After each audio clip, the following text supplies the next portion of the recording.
দেখো, আমি আর আজ বাবাই যখন ওর মাসির বাড়ি যাচ্ছিলাম, তখন না বাবাইয়ের দুটো বন্ধু ওকে ডাকছিল। এই মোটা বাবাই, আজ কিন্তু বড় মাঠে খেলা আছে, যাবি তো? এইরকম বলছিল। আমার না খুব খারাপ লাগছিল। এইভাবে কাউকে কেউ ডাকে বলো? তখন না আমার মনে হচ্ছিল ছেলে দুটোর গালে ঠাস করে একটা থাপ্পড় মেরে দিই। সে কি কথা! বন্ধু বান্ধবরা ওরকম একটু আধটু ইয়ার্কি করেই থাকে। ওসব কথা বাদ দাও তো। দেখো, আমাদের বাবাই আগে অনেকটাই মোটা ছিল। কই এখন তো ওর যা চেহারা, তাতে কেউ মোটা বলবে না। তাই ওরাও হয়তো সেই সময় ওকে মোটা বাবাই বলে ডাকতো, সেই অভ্যাসটাই ওদের রয়ে গেছে। বাদ দাও। ওমা, মা, তোমার রান্না এখনো হয়নি? কষা কষা আলুর দম করেছো তো?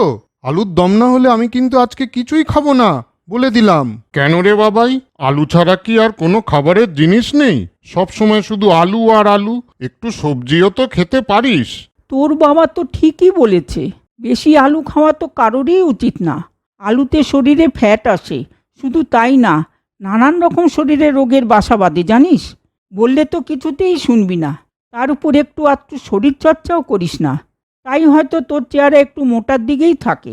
তোর বন্ধু দুটোকে তো আমি দেখেছি, ওদের চেহারা তো খুবই রোগা, এতটাও আমার ভালো না। মা, জানো, ওরা কিছুই সেরকম খায় না। রাস্তায় কিছু খাওয়ার কথা বললে বলে না না, খাবো না, এইসব রাস্তার খাবার আমরা খাই না। টুম্পাই না মা, ওদের বাড়িতে নাকি সব রকমের সবজি দিয়ে একটা তরকারি করে, আর ডাল হয়। সপ্তাহে শুধু একদিন মাছ খায়, এমনকি একটু ভাজাভুজিও পর্যন্ত খায় না। এরকম খাওয়া কি যায় বলো তো? কষা কষা আলুর দম, পাঁপড় ভাজা, আলু ভাজা এইসব ছাড়া খাওয়া হয় নাকি? আমার তো আবার এইসবই প্রিয়।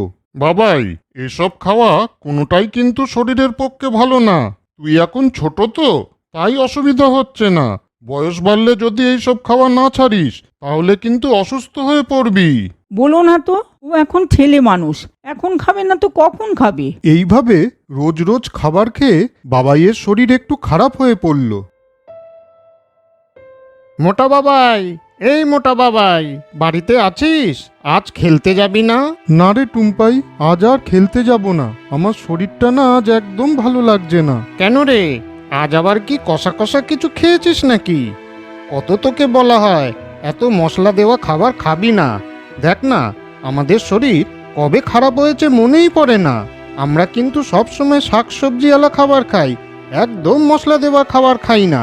কিন্তু প্রায় শুনি তোর শরীর খারাপ। কেন রে, শরীর খারাপ হবে এমন খাবার খাবি কেন? আমরা তো ওসব খাবার একদম না খেয়ে ভালোই আছি। তোমরা একটু ভালো করে ওকে বুঝিও তো, একই বয়সের ছেলে হয়ে কই তোমরা তো এমন জিনিস খাও না। এরপর টুম্পাই বাবাইয়ের সাথে কথা বলে বাড়ি চলে গেল। দেখেছো, বাবাইকে ওর বন্ধুরা মোটা বাবাই বলে ডাকছে। বাবাইয়ের এটা শুনতে খারাপ লাগে না বুঝি? কি জানি ও কি ভাবে। বাবার কথা ও বন্ধুর মোটা বলে ডাকা বাবাইয়ের খুব খারাপ লাগছিল। সে তখন তার মাকে বলল, মা, আজ থেকে আমাকে আলুর দম, ভাজা টাজা এইসব একদম দেবে না। আমিও বন্ধুদের মতো এখন থেকে ওই রকম সব শাকসবজি খাবো এবং প্রতিদিন শরীর চর্চা করব। শরীর আমাকে সব সময়ের জন্য ভালো রাখতেই হবে বন্ধুদের মতন, তাই না বলো মা? এরপর থেকে বাবাই সব রকম মশলা দেওয়া খাবার, ভাজা সব ছেড়ে দিল আর হালকা খাবার খাওয়া শুরু করলো। তার সঙ্গে প্রতিদিন শরীরচর্চায় মনোযোগ দিল। মা, আমি আগের থেকে অনেক ভালো আছি, আর এখন শরীরে আর আমার কোনো অসুবিধা নেই। বাবাই, শুনেও শান্তি পেলাম। বন্ধুদের এই মোটা ডাকটাই তোকে সুস্থতার পথে নিয়ে গেছে। ঠিক বলেছ মা। তাহলে দেখলে তো বন্ধুরা, স্বাস্থ্যকর খাওয়া দাওয়া ও শরীর চর্চাই হলো আমাদের শরীর সুস্থ রাখার আসল চাবিকাঠি। বন্ধুরা, এইবার তোমাদের জন্য দুটো মজাদার প্রশ্ন আছে। বলো তো, বাবাইয়ের বন্ধুর নাম কি? আর বাবাইয়ের বন্ধু বাবাইকে কি বলে ডাকতো? উত্তর দুটো জানা থাকলে এক্ষুনি কমেন্ট করে জানাও বন্ধুরা। বন্ধুরা, গল্পটা তোমাদের কেমন লাগলো? যদি ভালো লাগে তাহলে শেয়ার, কমেন্ট, লাইক করো। আর সাবস্ক্রাইব এবং বেল আইকন প্রেস করতে ভুলো না কিন্তু।